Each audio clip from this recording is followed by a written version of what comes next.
Lecture du livre du prophète Amos. En ces jours-là, Amazias, le prêtre de Béthel, envoya dire à Jéroboam, roi d'Israël: Amos prêche la révolte contre toi en plein royaume d'Israël. Le pays ne peut plus supporter tous ces discours, car voici ce que dit Amos. Le roi Jéroboam périra par l'épée, et Israël sera déporté loin de sa terre. Puis Amazias dit à Amos: Toi, le voyant, va-t'en d'ici, fuis au pays de Juda. C'est là-bas que tu pourras gagner ta vie en faisant ton métier de prophète. Mais ici à Béthel, arrête de prophétiser, car c'est un sanctuaire royal, un temple du royaume. Amos répondit à Amazias: Je n'étais pas prophète ni fils de prophète. J'étais bouvier et je soignais les sycomores. Mais le Seigneur m'a saisi quand j'étais derrière le troupeau, et c'est lui qui m'a dit: Va, tu seras prophète pour mon peuple Israël. Écoute maintenant la parole du Seigneur, toi qui me dis: Ne prophétise pas contre Israël, ne parle pas contre la maison d'Isaac. Eh bien, voici ce que le Seigneur a dit.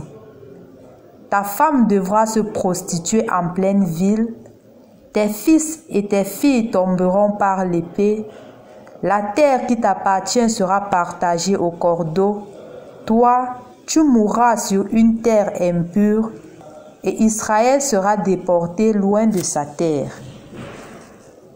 Parole du Seigneur.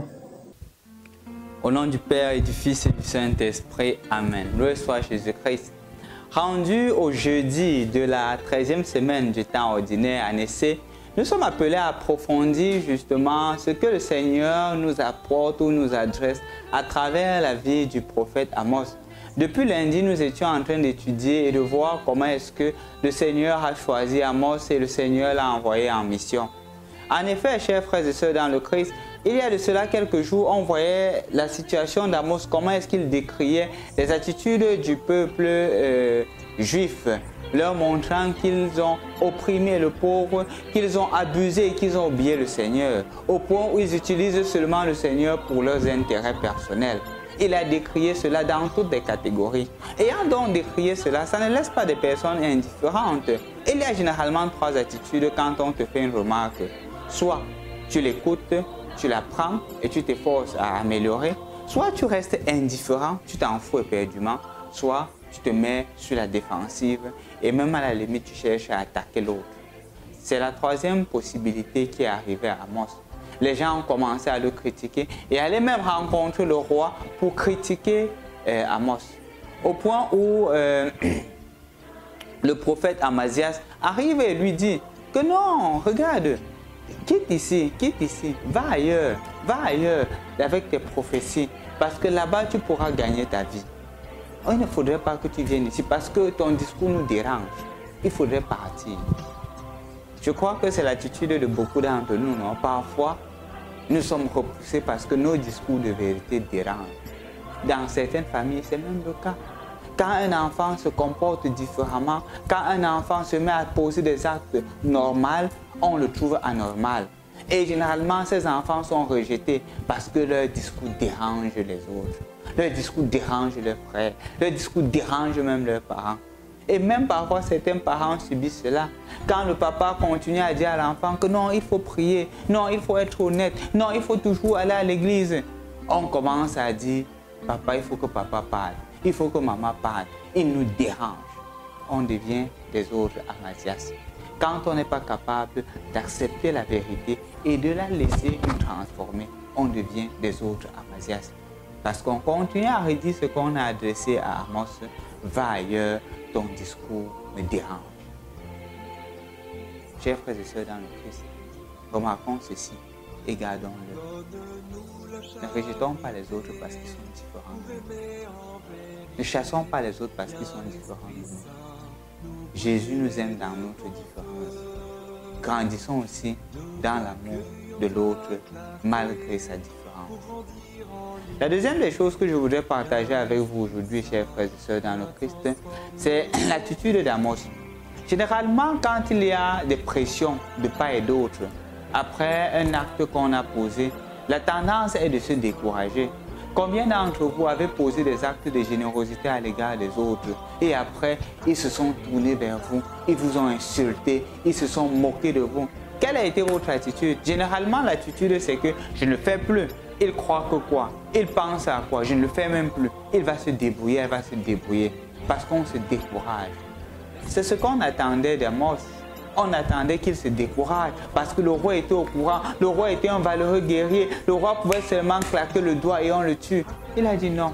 Pourquoi est-ce qu'il a dit non? Pourquoi est-ce qu'il a persévéré dans sa mission comme nous le verrons dans les jours à venir? Parce que justement, il sait en qui il a mis sa confiance. Il se rappelle de son histoire. Il savait qu'il était un bovier. Il savait qu'il avait un sycomore. Il savait qu'il avait du travail. Mais il a laissé cela parce que le Seigneur l'a appelé. Confiant, conscient du fait que son appel ne vient pas de lui. Conscient du fait que ce qu'il est en train de faire ne vient pas de lui. Ça vient de Dieu lui-même. Il ne peut pas se décourager. Chers frères et sœurs dans le Christ, c'est très fort parce qu'il est rentré à la source de son appel. Parfois, les couples se divisent. Pourquoi? Monsieur se sépare de la femme se sépare de monsieur. Pourquoi? Parce qu'on a oublié qui nous a unis. On a oublié la source qui est Dieu. Parce que les moments difficiles viendront toujours et les moments difficiles arrivent toujours dans nos vies. Mais on ne peut tenir bon que si et seulement si on sait en qui nous avons mis notre foi, qui est Dieu lui-même.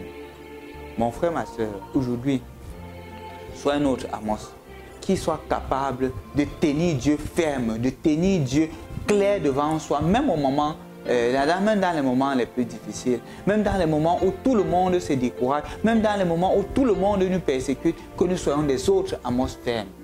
Et évitons d'être des Amazias qui prennent justement parfois la religion, qui prennent justement parfois la foi chrétienne pour leur intérêt personnel. C'est pour cela qu'il dit que va te trouver un autre métier. Suivre Jésus n'est pas un métier. Chaque fois qu'un homme de Dieu, chaque fois qu'un leader utilise Dieu pour s'enrichir, il s'éloigne de Dieu. Parce qu'il ne fait pas la prophétie que Dieu lui demande de faire, il fait la prophétie en vue d'avoir quelque chose. Et là, Dieu n'est pas là. C'est son intérêt personnel. Tuons le Amazias en nous, faisons naître le Amos. Au nom du Père et du Fils et du Saint-Esprit. Amen.